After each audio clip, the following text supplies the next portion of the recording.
नमस्कार. तर आज मी बनवत आहे भरलेल्या वांग्याची भाजी. त्यासाठी मी आलं, लसूण, खोबरं बारीक करून घेतलेलं आहे, कोथिंबीर आणि हे भरलेले वांगे आहेत. त्याच्यानंतर कढई ठेवली गॅसवरती. त्याच्यामध्ये तेल टाकलं आणि जे आपण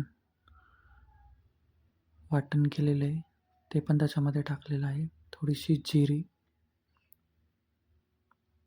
चांगलं त्याला परतून घेतलेलं आहे. त्याच्यानंतर हळद आणि आपला घरचा मसाला चांगलं परत मिक्स करून घ्यायचं आणि आपले वांगे त्याच्यामध्ये टाकायचे आहेत.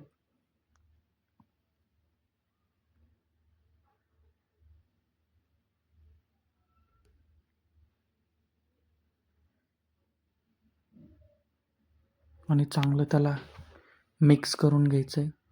एक 5 मिनटं त्याला वाफवून घ्यायचं आहे चांगलं. असे लालसर झाले की ते आपलं त्याच्यामध्ये पाणी टाकायचं.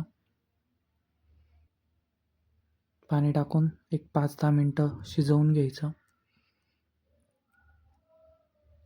उकळी येऊन द्यायची.